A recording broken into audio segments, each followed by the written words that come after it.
விஜயாண்டனி நடிச்சு வெளியா இருக்கிற சக்தி திருமகன் படத்தை பத்தி தான் பார்க்க போறோம். அருவி திரைப்படத்தின் மூலியமா அறிமுகமாகி கவனத்தை ஈர்த்த அருண் பிரபு புருஷோத்தமன் இந்த திரைப்படத்தை இயக்கியிருக்கிறாரு. இந்த திரைப்படம் எப்படி இருக்கு அப்படிங்கறத பத்தி தான் பார்க்க போறோம். எபிசோட்குள்ள போறதுக்கு முன்னாடி நீங்க நம்ம சேனலுக்கு புதுசா இருந்தீங்க அப்படின்னா நம்ம சேனலுக்கு சப்ஸ்கிரைப் பண்ணிக்கோங்க. உங்களுடைய இந்த சின்ன ஆதரவு தான் எனக்கு அடுத்தடுத்த எபிசோட் பண்றதுக்கு பெரிய மோட்டிவேஷனா இருக்கும். படத்துடைய ஆரம்பத்துல 1989 ஆண்டுல மயிலாடுதுறையில கைக்குழந்தையோட இருக்கக்கூடிய ஒரு பழங்குடியினத்தை சேர்ந்த ஒரு பெண் பண்புணர்வு செஞ்சு கொல்லப்படுறாங்க. இந்த கேஸ அங்க இருக்கக்கூடிய போலீஸ் ஆபீசர்ஸ் கிட்ட இந்த கொலையை தற்கொலை அப்படின்னு மறைக்க சொல்லி அரசியல் ரீதியான அழுத்தங்கள் கொடுக்கப்படுது. இதன் விளைவா அந்த போலீஸ் ஆபீசர்ஸும் இந்த கொலையை தற்கொலை அப்படிங்கிற பேர்ல கேஸ க்ளோஸ் பண்ணிடுறாங்க. அந்த கை குழந்தைய அங்க இருக்கக்கூடிய ஒரு குப்பை குளத்துல போட்டுட்டு வந்துடுறாங்க. இப்போ கதை நிகழ்காலத்துக்கு வருது. நிகழ்காலத்துல படத்தினுடைய கதாநாயகன் தலைமைச் செயலகத்துல ஒரு மீடியேட்டரா இருக்கிறாரு. அதாவது தரகர் வேலை செய்யக்கூடிய ஒரு நபரா இருக்கிறாரு. அரசாங்கத்திலும் சரி அரசியல்வாதிகள் மத்தியிலும் சரி செல்வாக்கு படைத்த ஒரு ஆளா கதாநாயகன் இருக்கிறாரு. இவர் செய்யக்கூடிய வேலைகள் எல்லாம் பாத்தீங்க அப்படின்னா அரசு அதிகாரிகளை டிரான்ஸ்பர் செய்யறது, பல கோடி ரூபாய் பணங்களை பரிவர்த்தனை செஞ்சு கொடுக்கறது, ரியல் எஸ்டேட்ல இருக்கக்கூடிய வில்லங்கத்தை தீர்த்து அந்த வேலையை முடிச்சு கொடுக்கறது, இந்த மாதிரியான வேலைகள்ல தரகரா வேலை பார்த்துட்டு இருக்காரு. இப்படி இருக்கக்கூடிய கதாநாயகன் ஒரு தருணத்துல ஒரு முக்கியமான வேலையை கையில் எடுக்கிறாரு. அந்த வேலையை செஞ்சதன் விளைவா அவருக்கே அது பாதகமா வந்து முடியுது. அந்த வேலை என்ன, அதனால அவர் எப்படி பாதிக்கப்பட்டாரு, அடுத்தடுத்து நடந்த சம்பவங்கள் தான் இந்த சக்தி திருமகன் படத்தினுடைய மொத்த கதை. இந்த படத்துடைய சிறப்பு என்னன்னா இந்த படத்தினுடைய களம் தான். அடிப்படையில இந்த படத்தை பாத்தீங்க அப்படின்னா படத்துடைய கதாநாயகன் பணக்காரர்கள் மத்தியிலும் அதிகாரம் படைத்தவர்கள் மத்தியிலும் தரகர் வேலை செஞ்சு அடிக்கக்கூடிய பணத்துல சில பணங்களை இல்லாதப்பட்ட மக்களுக்கு கொடுத்துடுறாரு. அதாவது பணக்காரங்க கிட்ட இருந்து வாங்கி இல்லாதப்பட்ட மக்கள் கிட்ட கொடுக்கக்கூடிய ஒரு கதாபாத்திரம் தான் கதாநாயகன். சொல்லப்போனா ஒரு ராபின்ஹுட் ஸ்டைல் ஆஃப் கதை தான் இந்த திரைப்படம். இந்த ஒரு வழக்கமான கதையில கதாநாயகன் மீடியேட்டரா இருக்கிறாரு. அவர் லாபிங் செய்யறார் அப்படிங்கிற அந்த களம் புதுமையா இருந்தது.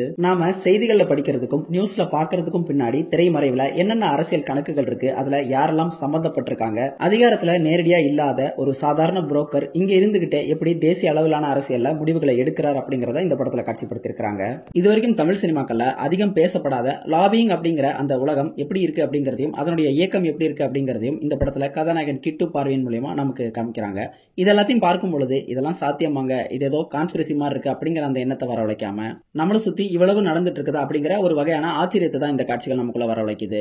அதே நேரம் இந்த படத்துல இந்த காட்சிகளின் மீதான அந்த நம்பகத்தன்மையை நம்மள கேள்வி கேட்க விடாம அடுத்தடுத்த காட்சிகள் அடுத்தடுத்து என்ன அப்படிங்கிற மாதிரி நகர்த்திட்டு போனது இந்த திரைக்கதையினுடைய இன்னொரு வெற்றி அப்படின்னு சொல்லலாம். இந்த படத்தினுடைய பிரச்சனைகளா தோணுது என்ன அப்படின்னா, என்னதான் இந்த களம் புதுமையா இருந்தாலும் இதெல்லாம் இதுக்கு முன்னாடி நிறைய தமிழ் சினிமாக்கள்ல சொல்லப்படாத ஒன்னா இருந்தாலுமே கூட இது சொல்லப்பட்ட விதத்துல பாத்தீங்க அப்படின்னா நாம இந்த கதையை ஃபாலோ பண்றதுக்கு கொஞ்சம் கஷ்டமா தான் இருந்தது. இதுக்கான காரணம் என்ன அப்படின்னா ஒவ்வொரு காட்சியும் இந்த படத்துல சொல்லப்படும் போது பாத்தீங்க அப்படின்னா நமக்கு நிறைய தகவல்கள் சொல்லிக்கிட்டே இருக்காங்க. அந்த ஒவ்வொரு தகவலையும் நாம ஞாபகம் வச்சுக்க வேண்டி இருக்குது.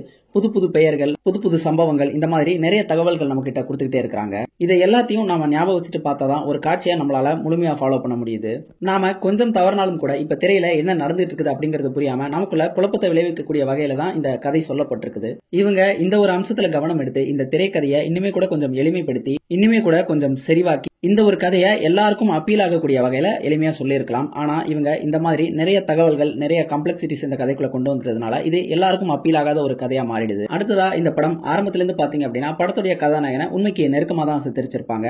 அவர் என்னதான் பெரிய பெரிய வேலைகளை பார்த்தாலும் பெரிய பெரிய செல்வாக்கு மிகுந்த நபர்கள் கூட பழகினாலுமே கூட அதெல்லாம் நம்பகத்தன்மையோட இருந்தது. அவர் நேரடியா இறங்கி எந்த வேலையும் செய்யாம அவர் எப்படி காய்களை நகர்த்துறாரு, ஒவ்வொரு வேலையும் செய்யறதுக்கு முன்னாடி எவ்வளவு கணக்குகள் போடுறாரு அப்படிங்கறதெல்லாம் சுவாரஸ்யமா பண்ணியிருந்தாங்க.